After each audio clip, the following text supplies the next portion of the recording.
നമസ്കാരം ഗൈസ്, ഇന്നത്തെ വീഡിയോയിൽ നമ്മൾ നോക്കാൻ പോകുന്നത് iPhone 13 എങ്ങനെയൊക്കെ ഒപ്പിച്ച സാധനമാണ്. എൻ്റെ ഫ്രണ്ട് വാങ്ങിയപ്പോൾ ഞാനത് കുറച്ച് കാലമായി വാങ്ങിയിട്ട്, അപ്പോൾ അങ്ങനെ വൈകി പോകുന്നതാണ്.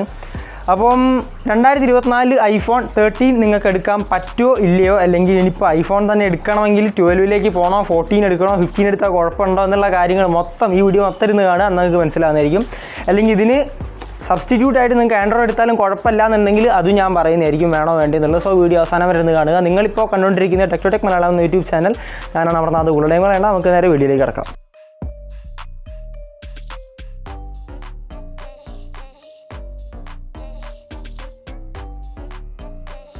അപ്പോൾ നിങ്ങൾക്ക് അറിയാവുന്നതുപോലെ, എല്ലാവർക്കും അറിയാവുന്ന പോലെ ചാർജർ നിങ്ങൾക്ക് പെട്ടിയിൽ കിട്ടുന്നതായിരിക്കില്ല, വെറും കേബിൾ മാത്രമായിരിക്കും കിട്ടുക.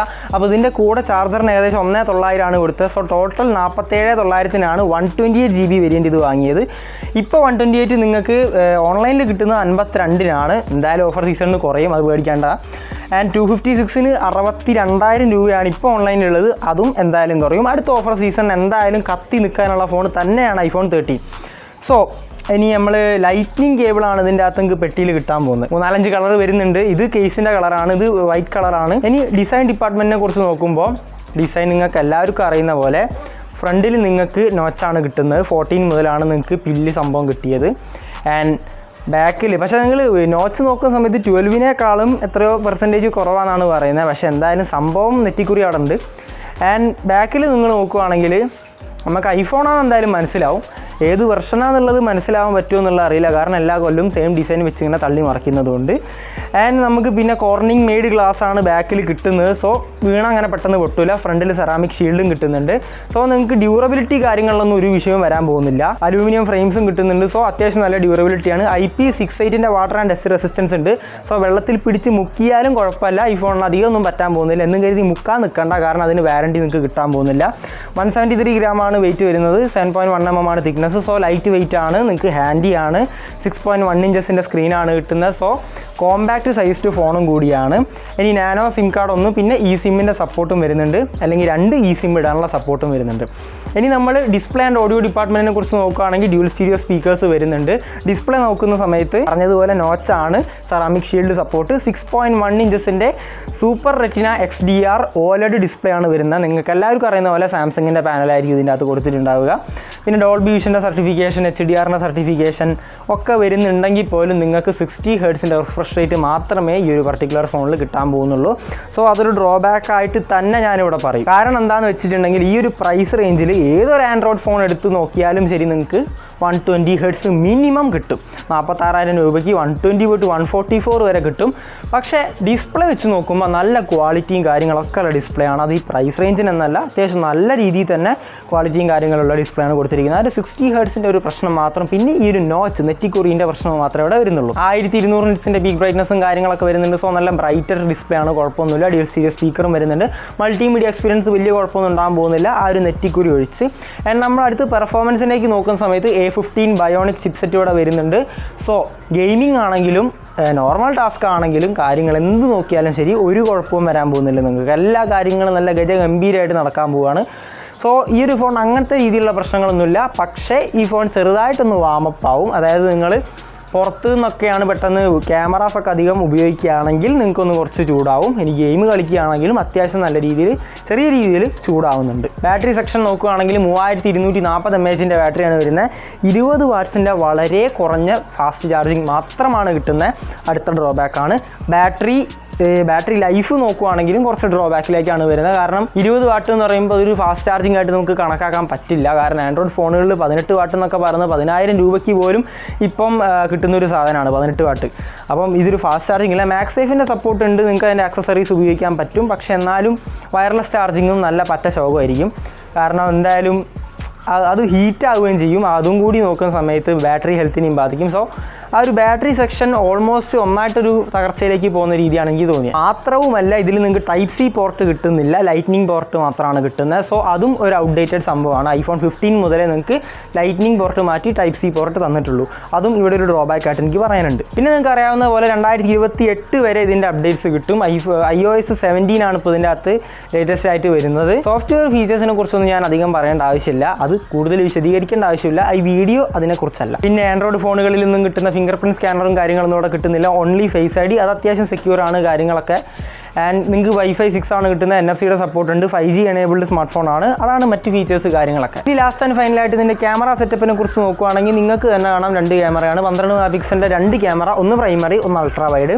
രണ്ടും നല്ല ക്യാമറാസ് ആണ്. നിങ്ങൾക്ക് ബാക്കിലും ഫ്രണ്ടിലും നിങ്ങൾക്ക് 4K 60 FPS മാക്സിമം വീഡിയോ റെസൊല്യൂഷൻ്റെ സപ്പോർട്ട് വരുന്നുണ്ട്. അത് ഈ ഒരു പ്രൈസ് റേഞ്ചിൽ എന്നല്ല, ആൻഡ്രോയിഡ് നിങ്ങൾക്ക് ഒരു പ്രൈസ് റേഞ്ചിലും അങ്ങനെ പെട്ടെന്ന് കിട്ടാത്തൊരു സാധനമാണ്. വെറും സാംസങ്ങും പിക്സലും മാത്രം കൊടുക്കുന്ന ഒരു സംഭവമായിട്ട് ചുരുങ്ങി പോയിരിക്കുകയാണ്.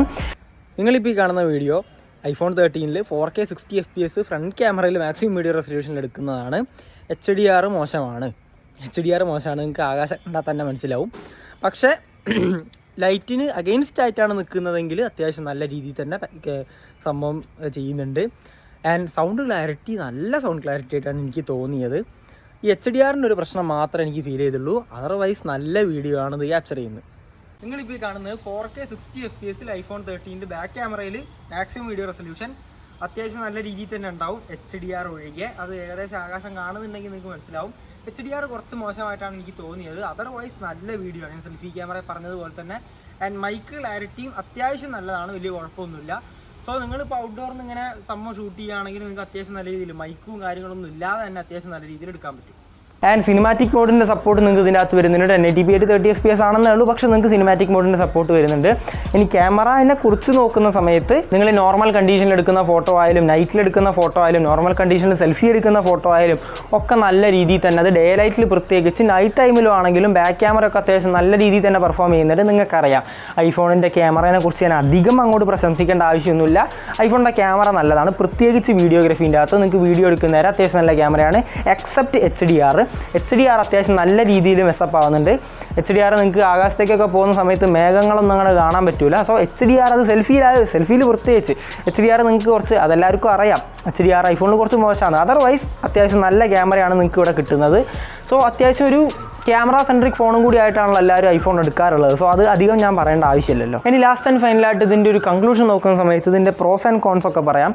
പ്രോസ് എന്ന് പറയുന്നത് ഇതിൻ്റെ ഡിസ്പ്ലേ ക്വാളിറ്റി ഞാൻ പറയുന്നത്, പിന്നെ ബിൽട്ട് ആ ഒരു ഫോം ഫാക്ടർ, പിന്നെ ഇതിൻ്റെ ക്യാമറ, ഒബ്വിയസ്ലി ക്യാമറ അതിൻ്റെ ഒരു പ്രോസ് ആയിട്ടാണ് വരുന്നത്. പിന്നെ എക്സാക്ട്ലി പെർഫോമൻസ്, നല്ല പെർഫോമൻസ് ആയിരിക്കും ഇവിടെ കിട്ടാൻ പോകുന്നത് A15 ബയോണിക്. പിന്നെ നിങ്ങൾക്ക് സോഫ്റ്റ്വെയർ അപ്ഡേറ്റ്സും നല്ല രീതിയിൽ തന്നെ കിട്ടുന്നതുകൊണ്ട് അതൊരു 5 പ്രോസ് ആണ് ഞാനിവിടെ കണ്ടത്. ഇവിടെ കോൺസ് എന്ന് പറയാനുള്ളത് battery and charging department with lightning cable and പെട്ടീൻ്റെ അകത്ത് സാധനം വരുന്നില്ല. ആ ഒരു ബാറ്ററി സെക്ഷനെ നിങ്ങൾക്ക് ഒരു നെഗറ്റീവിലേക്കാണ് പോകുന്നത്. ഡിസ്പ്ലേൻ്റെ അകത്ത് റിഫ്രഷ് റേറ്റും ആ ഒരു നെറ്റിക്കുറി നോച്ചും നിങ്ങൾക്ക് ഇവിടെ ഒരു പോരാ എന്നുള്ള രീതിയിൽ തോന്നും, എന്തായാലും തോന്നും. കാരണം നിങ്ങൾ പ്രത്യേകിച്ച് ആൻഡ്രോയിഡിൽ നിന്നാണ് വരുന്നതെങ്കിൽ നിങ്ങൾക്ക് എന്തായാലും തോന്നും ഇത് പോരാ, ആ റിഫ്രഷ് റേറ്റ് പോരാ, സ്മൂത്ത്നെസ് പോരാ, നിങ്ങൾക്ക് എന്തായാലും തോന്നും. പിന്നെ എക്കോ സിസ്റ്റം, അത് ബോത്ത് ഒരു ഡൗൺഫാളുമാണ് ഒരു നല്ല കാര്യമാണ്. അതായത് എക്കോ സിസ്റ്റം നിങ്ങളടുത്ത് ഫോൺ മാത്രമേ ഉള്ളൂവെങ്കിൽ നിങ്ങൾക്ക് മറ്റ് ഡിവൈസസിലേക്ക് ഉപയോഗിക്കാനുള്ളൊരു കാര്യം ഒരു പ്രശ്നമാണ്. അപ്പോൾ എക്കോ സിസ്റ്റം അവർ വല്ലാണ്ട് പ്രൊമോട്ട് ചെയ്യുന്നതുകൊണ്ട് നിങ്ങൾക്ക് നല്ല പൈസ ഉണ്ടെങ്കിൽ നിങ്ങൾക്ക് എക്കോ സിസ്റ്റം അപ്ഗ്രേഡ് ചെയ്തുകൊണ്ട് നല്ലൊരു ഫീച്ചറാക്കാം. പക്ഷേ അല്ലാത്ത പക്ഷം നിങ്ങൾക്കിപ്പം ഇതിൽ നിന്ന് വേറൊരു ആൻഡ്രോയിഡിലെ വരണമെന്നുണ്ടെങ്കിൽ വാട്സപ്പിൻ്റെ കാര്യങ്ങളും, അപ്പോൾ ഒരു എക്കോ സിസ്റ്റം ആ ഒരു ഒരു കൺട്രോൾഡ് ആയിട്ട് ഉപയോഗിക്കുന്നത്, അത് സോഫ്റ്റ്വെയറിനും ബാധകമാണ്. നമുക്കൊരു കൺട്രോൾ തരുന്ന രീതിയിൽ, പ്രൈവസി എന്നവർ പറയുന്നുണ്ടെങ്കിൽ പോലും ഒരു കൺട്രോൾ തരുന്ന രീതിയിലുള്ള ഒരു ബിഹേവിയർ അതിൽ നിങ്ങൾക്ക് ബുദ്ധിമുട്ടുണ്ടാക്കുന്ന രീതിയിലുള്ളൊരു കാര്യമായിട്ട് മാറിയേക്കാം. പിന്നെ ഒബ്വിയസ്ലി ഒരു ഫോൺ എക്സ്പെൻസീവ് ആണ്, അതായത് ഇതൊരു വാല്യൂ ഫോർ മണി എന്നുള്ള രീതിയിൽ നിങ്ങൾക്ക് ഒരിക്കലും ചൂസ് ചെയ്യാൻ പറ്റില്ല. നിങ്ങളൊരു ഐഫോൺ ഫാൻ ആണെങ്കിൽ ഈ ഒരു ഫോൺ ചൂസ് ചെയ്യുക എന്നുള്ളതാണ്. ഇനി ലാസ്റ്റ് ആൻഡ് ഫൈനലായിട്ട് ബാക്കി പറയുന്ന സമയത്ത് നിങ്ങൾക്ക് ഇത് എടുക്കണോ വേണ്ടയോ 2024 നിങ്ങൾക്ക് എടുക്കാം. നിങ്ങൾ ഒരു ഐഫോൺ ഫാൻ ആണെങ്കിൽ ഇത് പെർഫെക്റ്റ് ആണ്. കാരണം എന്താണെന്ന് വെച്ചിട്ടുണ്ടെങ്കിൽ iPhone 14 വരുന്ന സമയത്ത് വലിയ വ്യത്യാസമൊന്നും അവിടെ വരുന്നില്ല. ഇനി iPhone 15 നോക്കുമ്പോൾ നിങ്ങളുടെ ഈ ഒരു പ്രൈസ് റേഞ്ചിന് കിട്ടത്തുമില്ല. iPhone 12 പോയാൽ അത് ബാറ്ററി ലൈഫ് അതിലും മോശമായിരിക്കും. സോ ഇതൊരു പെർഫെക്റ്റ് പിക്കാണ്. അത്ര ഔട്ട്ഡേറ്റഡ് ആയിട്ട് iPhone 12 പോകണ്ട, 14 എടുത്തിട്ട് വലിയ കാര്യമില്ല, അതായത് ഇതിൽ നിന്ന് വലിയ വ്യത്യാസമില്ല. സോ ഒരു പെർഫെക്റ്റ് പിക്കായിട്ടാണ് iPhone 13 എനിക്ക് തോന്നിയത്. അതാണ് എൻ്റെ ഒരു നിഗമനം. ഇനി നിങ്ങളൊരു ഐഫോൺ ഫാനല്ല, നിങ്ങൾക്ക് ഐഫോൺ ഓർ ആൻഡ്രോയിഡ് എന്നുള്ള ഒരു മൈൻഡ് സെറ്റ് ആണെങ്കിൽ 40,000 രൂപയ്ക്ക് നിങ്ങൾക്ക് നല്ല ഫോൺസ് വേറെ കിട്ടാനുണ്ട്. ഞാൻ ഐഫോൺ എടുക്കാൻ ഒരിക്കലും റെക്കമെൻഡ് ചെയ്യില്ല. നിങ്ങളൊരു ഐഫോൺ ഫാൻ ആണെങ്കിൽ മാത്രം ഈ ഒരു ഫോൺ ചൂസ് ചെയ്യുക, കാരണം ഇതൊരു നല്ല പിക്കായിരിക്കും എന്ന് മാത്രം പറഞ്ഞുകൊണ്ട് ഇന്നത്തെ വീഡിയോ ഇത്ര മാത്രം. കൂടുതൽ വീഡിയോസിന് വേണ്ടി ചാനൽ സബ്സ്ക്രൈബ് ചെയ്യുക, തൊട്ട് ബെല്ലൈക്കൺ അമർത്തുക. വീഡിയോ ഇഷ്ടപ്പെട്ടാൽ ലൈക്ക് ചെയ്യുക, ഷെയർ ചെയ്യുക, കമൻറ്റ് ചെയ്യുക. ഇൻസ്റ്റാഗ്രാമൊക്കെ ഒന്ന് പോയി ഫോളോ ചെയ്യാൻ മറക്കണ്ട എന്ന് മാത്രം പറഞ്ഞുകൊണ്ട് അടുത്തൊരു നല്ല വീഡിയോയിൽ കാണാം. എല്ലാവർക്കും സ്റ്റേ സേഫ്, ബൈ.